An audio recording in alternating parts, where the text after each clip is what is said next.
जैन साथियों, देखिए हमारी जो क्लास चल रही है वो चली जैन धर्म की। पिछले क्लास में हमने पढ़ा था जैन धर्म के बारे में कि जैन धर्म के जो फाउंडर है वो कौन थे। जैन धर्म के जो फाउंडर थे वो कौन थे? संस्थापक ऋषभ देव थे। और जैन धर्म में जो हमारे कुल कितने तीर्थंकर हुए? 24 तीर्थंकर हुए हैं।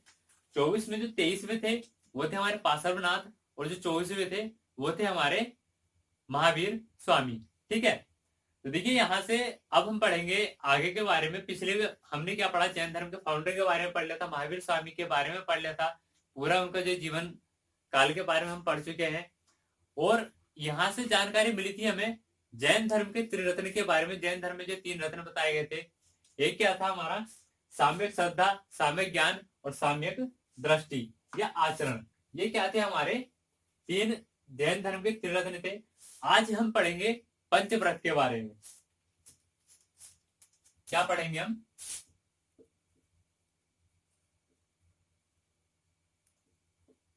पंचव्रत। देखिए पंचव्रत में जो कहा गया था वो महावीर स्वामी ने अपने अनुयायियों के लिए 5 शिक्षाएं बताई थी, जो कि उनके लिए एक तरीके से क्या कह सकते हैं, उनको पालन करना जरूरी ही था। क्या था इसमें? महावीर स्वामी ने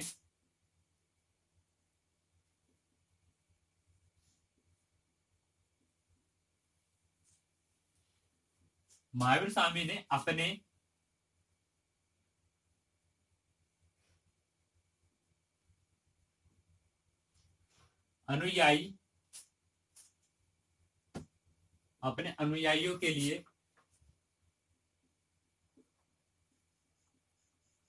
पंचव्रत में महावीर स्वामी ने अपने अनुयायियों के लिए 5 शिक्षाओं के पालन पर बल दिया। 5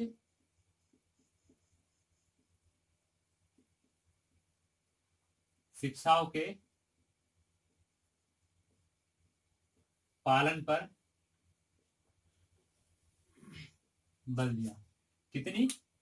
5 शिक्षाएं।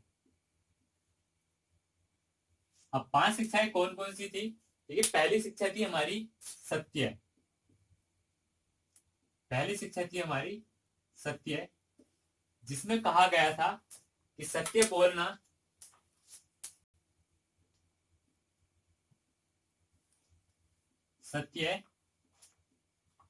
बोलना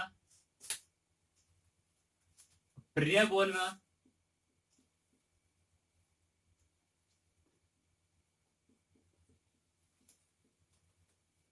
व धर्म वार्ता करना।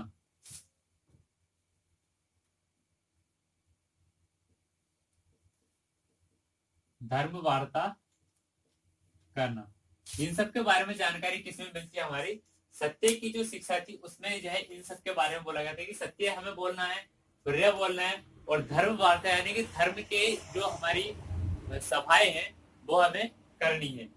अगली दूसरी शिक्षा थी हमारी अहिंसा। दूसरी शिक्षा थी हमारी अहिंसा। इसमें क्या कहा गया था? इसमें कहा गया था कि प्राणी मात्र पर दया करनी है हम सब लोगों को।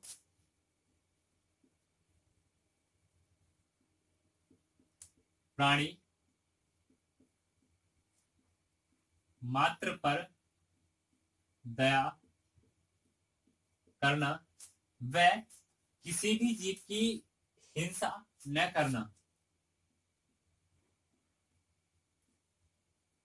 किसी भी जीव की हिंसा न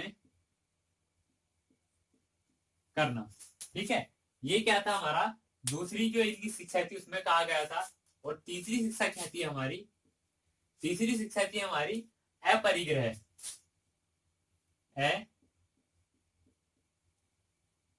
परिग्रह की हमारी तीसरी शिक्षा, जिसमें कहा गया था कि धन का संचय नहीं करना है हमें।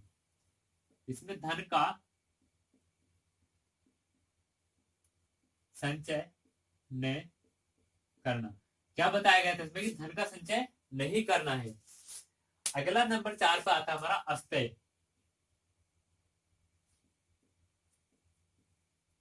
नंबर 4 में क्या था, अस्तय। अस्तय में बोला गया था चोरी न करना।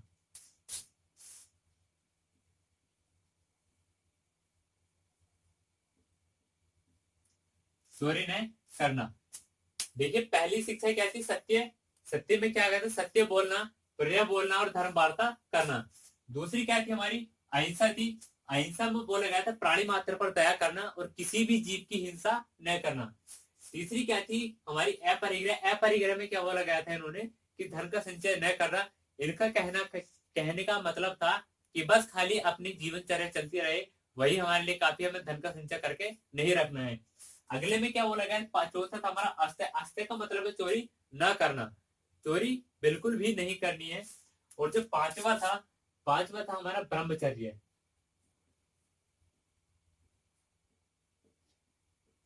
ब्रह्मचर्य, ब्रह्मचर्य के बारे में कहा गया था कि संयम पूर्ण जीवन जीना। इसमें क्या कहा गया था, संयम पूर्ण जीवन जीना। अब देखिए इनके बारे में कहा गया है कि जो शुरू की 4 शिक्षाएं हैं, जो शुरू की 4 शिक्षाएं, ये पार्श्वनाथ द्वारा बताई गई है। किसके,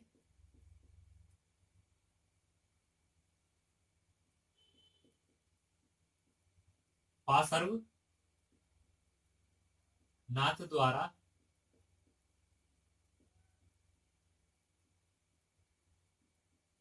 बताई गई शुरू की 4 शिक्षाएं। और जो 5वीं शिक्षा है हमारी, ये महावीर स्वामी की देन है।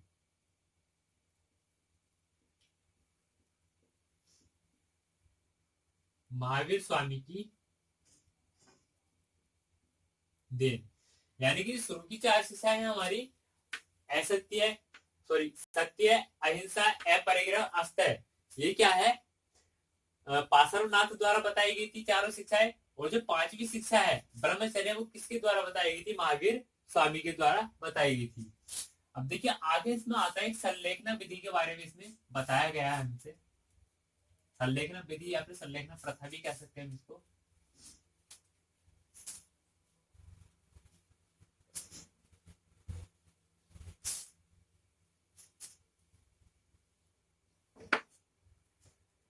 क्या आगे संलेखना विधि या फिर संलेखना प्रथा।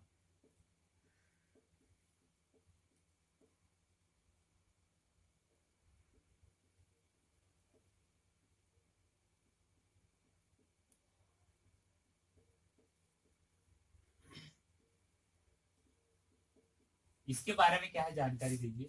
इसमें कहा जाता है कि अगर कोई भी व्यक्ति अपने जीवन के आखिरी पड़ाव में है, ठीक है, यानी कि अपने जो लाइफ है, जो जिंदगी है, उसके जो समीप उसका जो अंत आने वाला है, तो उसमें बताया गया है कि वो कुछ भी नहीं कर पा रहा अपने लिए। तो इसमें क्या कहा गया है, उसके बारे में बताया गया है कि भोजन पानी का त्याग करके, क्या भोजन व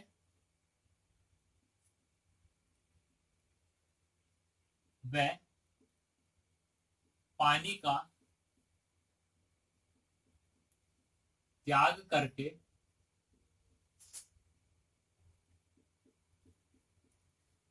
प्राणों का अंत करना,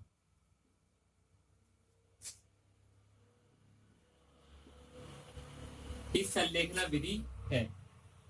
क्या प्राणों का अंत करना ही संलेखना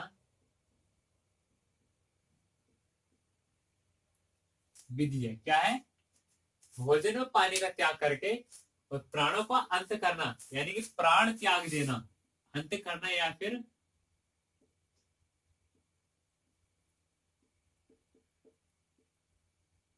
प्राण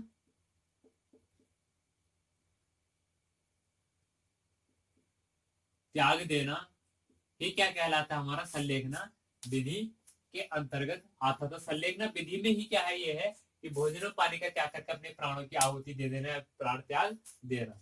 ठीक है, आगे देखिए एक जानकारी और मिलती है जैन धर्म जो था वो पुनर्जन्म में विश्वास रखता था।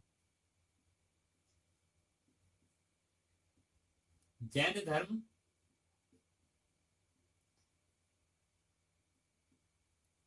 पुनर्जन्म में विश्वास रखता था, और जो पुनर्जन्म था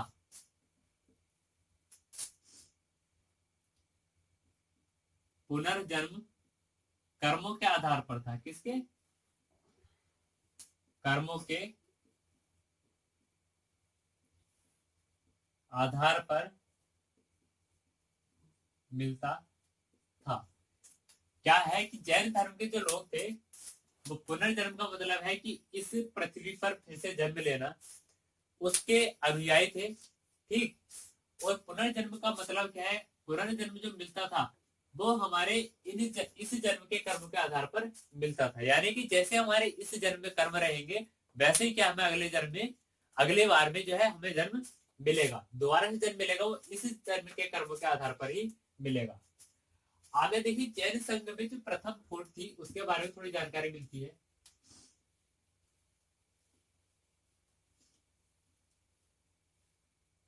हेडिंग डाल लेंगे जैन धर्म में प्रथम फूट।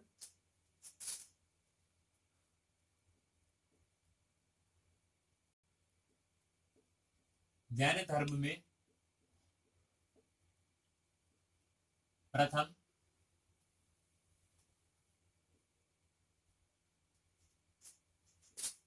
जैन धर्म में प्रथम फूट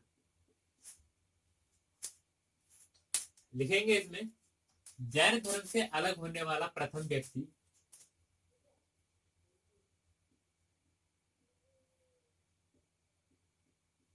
जैन धर्म से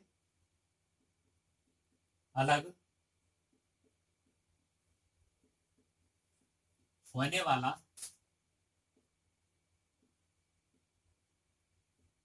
प्रथम व्यक्ति महावीर स्वामी का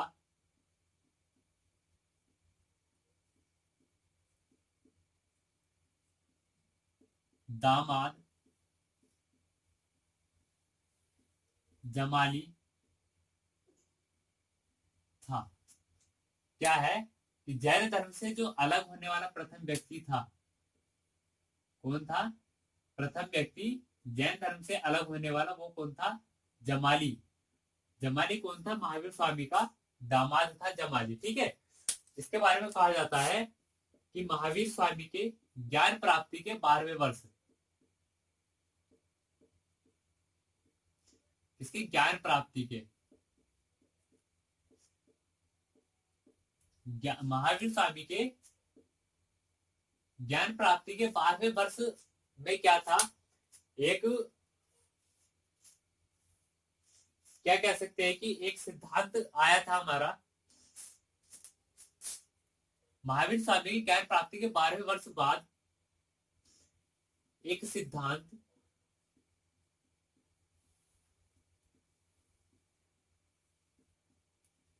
आया। सिद्धांत क्या था?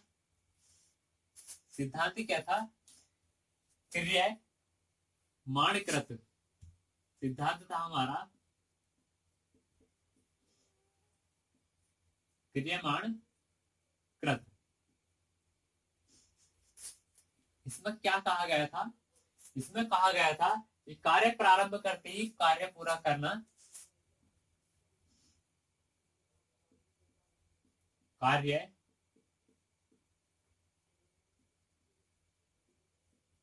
प्रारंभ करते ही पूर्ण करने का सिद्धांत। देखिए, महावीर स्वामी ने क्रियामाणकृत एक सिद्धांत था जिसको प्रतिपादित किया था, और इस सिद्धांत में कहा गया था कि कार्य प्रारंभ करते ही कार्य को पूर्ण किया जाए। कार्य प्रारंभ करते ही कार्य को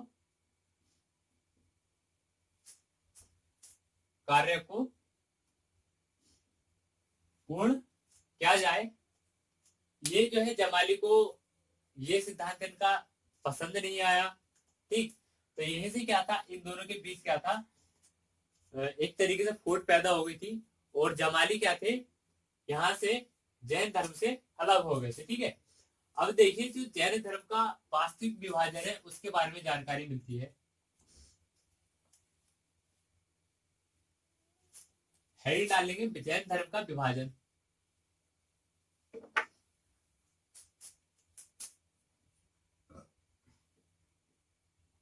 जैन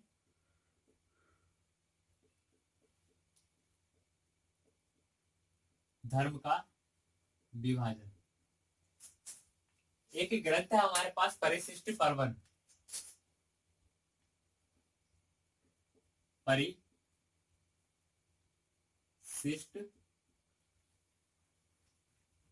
पर्वन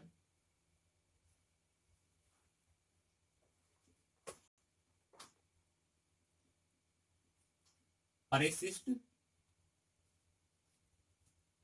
पर्वन क्या है, हमारे पास एक ग्रंथ है, रचयिता है इसके हेमचंद्र। हेमचंद्र।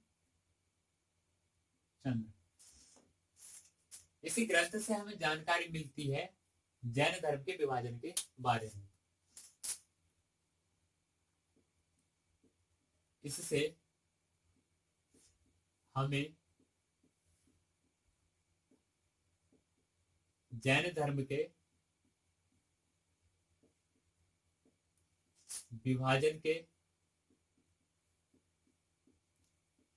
बारे में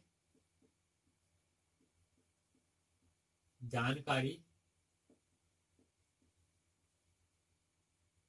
मिलती है। ठीक है, किससे, परिशिष्ट पर्वन से जैन धर्म के विभाजन के बारे में जानकारी मिलती है।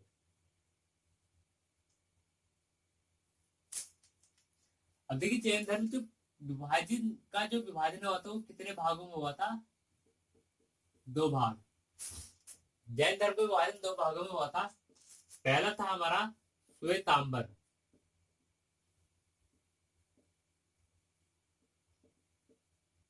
संप्रदाय। दूसरा क्या था हमारा, दिगंबर संप्रदाय। दिगंबर संप्रदाय। ठीक है, तो जब हमारा जैन धर्म विभाजित हुआ था वो 2 भागों में हुआ था। पहला भाग था हमारा श्वेतांबर, दूसरा भाग था हमारा दिगंबर। ठीक है, पहला भाग क्या था, श्वेतांबर, दूसरा भाग क्या था, दिगंबर। देखिए हेडिंग डालेंगे, पहला श्वेतांबर एक साइड, श्वेतांबर एक साइड, दिगंबर।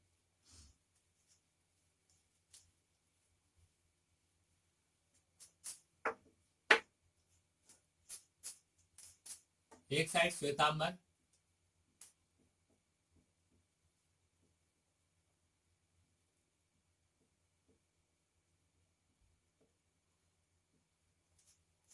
और यहाँ एक साइड डालेंगे दिगंबर।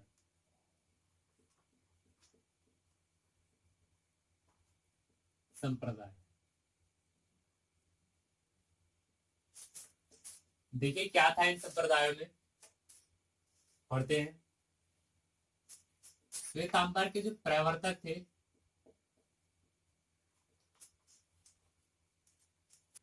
श्वेतांबर के जो प्रवर्तक थे वो कौन थे, और दिगंबर के जो प्रवर्तक थे वो कौन थे, इनके बारे में यहाँ से हमें क्या मिलती है, जानकारी मिलती है। देखिए श्वेतांबर के जो प्रवर्तक थे वो थे स्थूलभद्र। स्थूल भद्र। और जो दिगंबर के प्रवर्तक थे वो थे भद्रबाहु। वो कौन थे, भद्रबाहु। श्वेतांबर के प्रवर्तक स्थूलभद्र थे और दिगंबर के प्रवर्तक भद्रबाहु थे। प्रवर्तक का मतलब है यहाँ पर एक तरीके से इनके फाउंडर या फिर इनको आगे चलाने वाले। देखिए श्वेतांबर वालों का जो कहना था,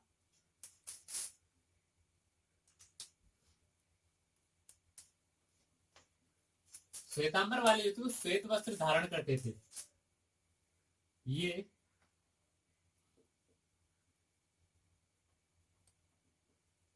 श्वेत वस्त्र धारण करते थे, और जो दिगंबर वाले थे ये लोग निर्वस्त्र रहते थे। ये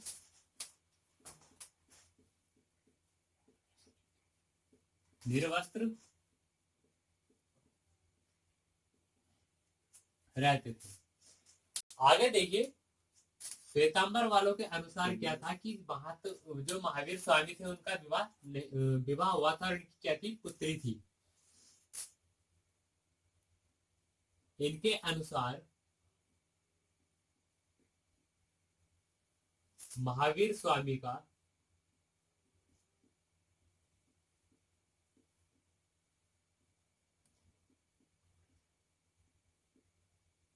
विवाह हुआ था, वह इनकी एक पुत्री थी। ठीक है।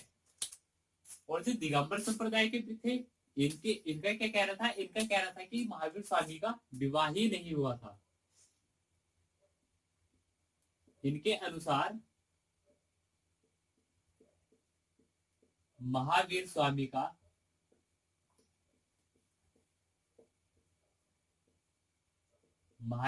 का विवाह नहीं हुआ। अब देखिए, यहाँ इनके आपसी मतभेद इतने हैं कि इनकी बातों का खंडन यही होता है। पहली बात क्या है कि जो श्वेतांबर वाले थे इनका कहना है कि महावीर स्वामी का विवाह हुआ था और इनकी एक पुत्री थी। दिगंबर वालों का कहना है कि इनका विवाह नहीं हुआ था। यहाँ हमें क्या जानकारी मिलती है कि जमाली नाम का व्यक्ति है जिसको क्या कहा गया, वो क्या महावीर स्वामी का दामाद है। अगर जमाली उनका दामाद है तो पक्का उनका विवाह हुआ, उनकी एक पुत्री भी थी। तो यहाँ पे क्या है, श्वेतांबर संप्रदाय के जो व्यक्ति थे वो क्या है, यहाँ पर सत्य साबित होते हैं। आगे देखिए, आगे क्या कहा गया है। श्वेतांबर वालों ने कहा है कि जो इनके 19वें तीर्थंकर थे, 19वें तीर्थंकर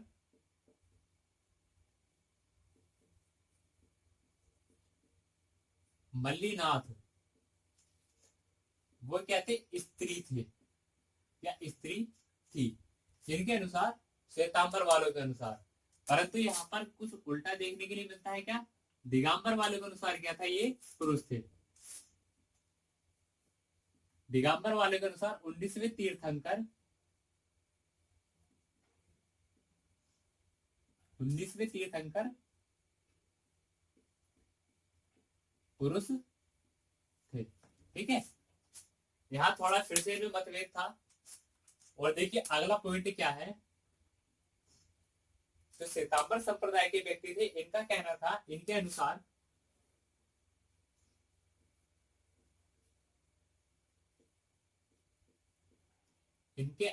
ज्ञान प्राप्ति के बाद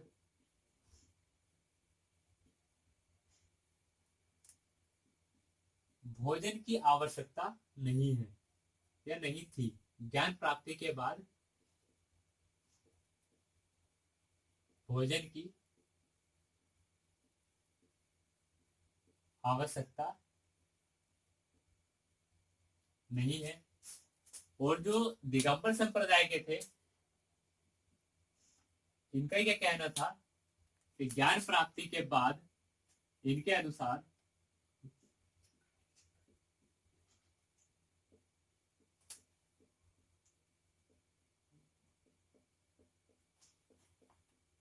ज्ञान प्राप्ति के बाद क्या, इनके अनुसार ज्ञान प्राप्ति के बाद भोजन आवश्यक है।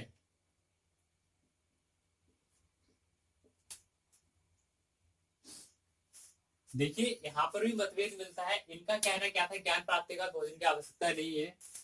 तो ये तो नहीं कह सकते कि बिल्कुल ही भोजन की आवश्यकता नहीं पड़ेगी। बस फर्क इतना था दोनों में कि जो श्वेतांबर वाले थे उनका कहना था कि हाँ, अगर हम एक बार ज्ञान की प्राप्ति हमें हो गई तो भोजन की आवश्यकता, अगर हम हाँ परमात्मा के लिए जो स्तुति कर रहे हैं उस समय हमें भोजन की आवश्यकता बिल्कुल भी नहीं है। और दिगंबर वालों का कहना था ज्ञान की प्राप्ति होगी उसके बाद अगर हम परमात्मा की स्तुति कर रहे हैं और हमें भोजन की आवश्यकता पड़ती है तो हमें भोजन खाना पड़ेगा। और यहाँ इनका क्या कहना था, हमें यहाँ भोजन की आवश्यकता है ही नहीं। ठीक है, तो देखिए ये थे दिगंबर जो है श्वेतांबर संप्रदाय, इनके जो प्रवर्तक थे उनके बारे में हमने पढ़ा। श्वेतांबर के प्रवर्तक थे हमारे स्थूलभद्र और दिगंबर के थे हमारे भद्रबाहु। ठीक है, आगे देखिए जैन संगति हुई थी हमारी दो, उनके बारे में थोड़ी जानकारी ले लेते हैं।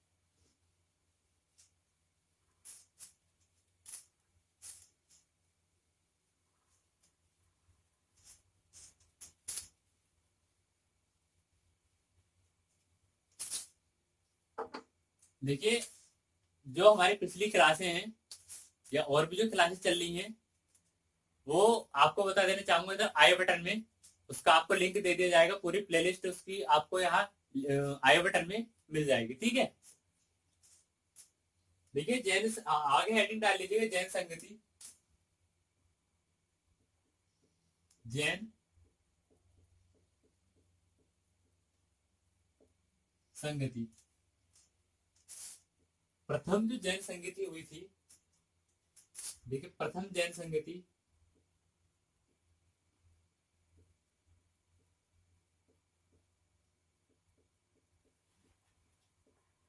वो हुई थी हमारी पाटलिपुत्र में। कहा,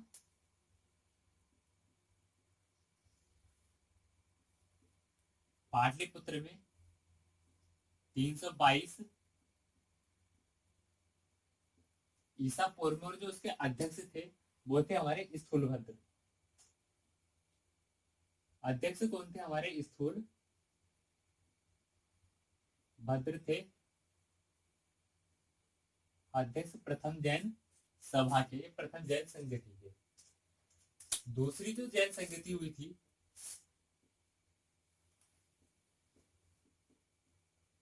द्वितीय जैन संगति,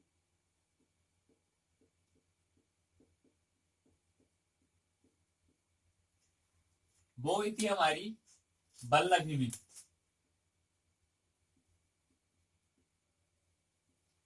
कहा हुई थी बल्लभी में 512 ईस्वी में। और जो इसके अध्यक्ष थे वो थे देवर्षि गण। कौन थे?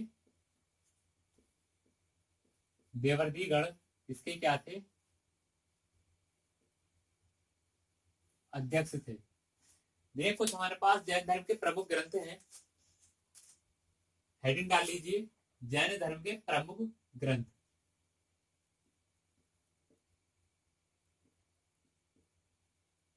जैन धर्म के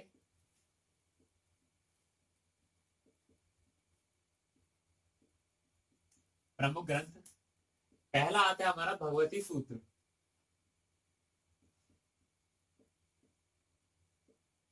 पहला क्या आता है हमारा? भगवती सूत्र। इसकी जो रचयिता है वो है हमारे आचार्य श्री श्री देवेंद्र मुनि। कौन है? आचार्य श्री देवेंद्र मुनि। अगला नंबर 2 पर आता हमारा कल्प सूत्र।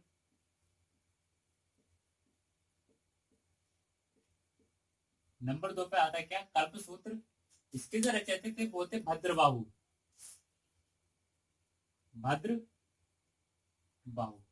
भद्रबाहु कौन से संप्रदाय के प्रवर्तक थे? हमारे दिगंबर संप्रदाय के। और तीसरा जो आता है वो आता है हमारा परिशिष्ट परवन। तीसरा क्या हमारा? परिशिष्ट परवन। इसके जो रचयिता थे वो थे हमारे हेमचंद्र। कौन थे? हेमचंद्र। तो देखिए ये थी हमारी जैन धर्म के बारे में जानकारी। एग्जाम के पॉइंट ऑफ व्यू से जितने भी जानकारी थी वो हम सब हासिल कर चुके हैं। यहाँ से देखिए जहां तक मैं समझता हूँ कि एग्जाम के पॉइंट ऑफ व्यू से एक भी जानकारी ऐसी नहीं रही है जो कि हमने इन अपनी 2 क्लास में कवर ना की हो। एक ही क्लास थी, एक हमारी पिछली क्लास थी। पिछली क्लास का जो आपको लिंक है वो हमारे डिस्क्रिप्शन बॉक्स में मिल जाएगा। ठीक है, और बाकी जो हमारी अदर क्लास चल रही है उनका जो लिंक है वो आपको आई बटन में साइड में मिल जाएगा। ठीक है, तो हमारी आज की क्लास हम यही समाप्त करते हैं। आगे जो हम अगली क्लास में पढ़ेंगे वो पढ़ेंगे हम बौद्ध धर्म के बारे में। बौद्ध धर्म के प्रवर्तक कौन थे, क्या उसमें हुआ था। ठीक है, तो आज की क्लास यही समाप्त करते हैं। जय हिंद।